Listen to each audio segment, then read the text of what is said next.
គ្រាន់តែឃើញបន្លែបងប្អូនប្រហែលជាដឹងហើយថាថ្ងៃហ្នឹងខ្ញុំស្លអីគេហើយបន្លែមានល្ពៅមានផ្ទីមានជាមួយនឹងអានេះគេហៅហូបប៉ាក់អាហ្នឹង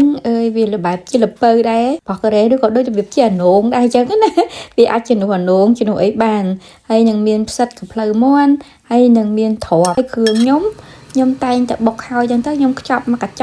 ប់សម្រាប់ខ្ញុំស្លម្ដងខ្ញុំញ៉ាំម្នាក់ឯងអញ្ចឹងខ្ញុំបុកតាមកញ្ចប់ទូទេ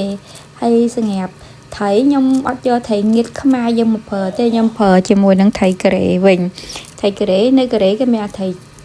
នេះថៃឆ្អើគេហ្នឹងណាពួកការ៉េតែងយកថៃហ្នឹងមកស្ងោរជាមួយនឹងចេកថៅ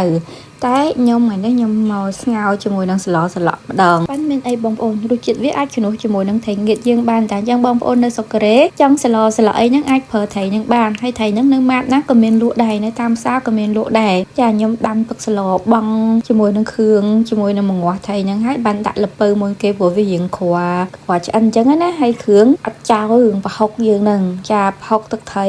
បងអំបិលមិនបន្តិចស្ករពាងមិនបន្តិចចាត្រូវតែប៉ុណ្ណឹងហ្មងបងឆ្ងាញ់ហ្មងអត់ដាក់ឲ្យប្រៃពេកទេអំបិលលួចតែបន្តិចទេមិញព្រោះពេលយើងញ៉ាំទៅយើងចុចមួយទឹកថៃមកទេហ៎បែកញើសខ្ចាយហត់ទៅហើយខែហ្នឹងខ្ញុំមានផ្ទី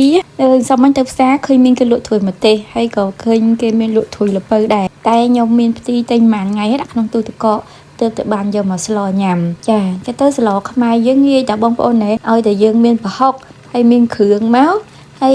អីគេល្ពៅអីហ្នឹងនៅប្រទេសណាក៏មានដែរយើងឆ្នៃចាកែច្នៃទៅតាមបន្លែនៅតំបន់យើងរស់នៅទៅបានមួយឆ្នាំសម្រាប់បងប្អូនខ្មែរយើងនៅក្រៅប្រទេសផ្សេងស្លម្ហូបកែច្នៃខ្មែររបៀបណាជួយចែករំលែកខ្ញុំនៅក្នុង comment ខាងក្រោមផង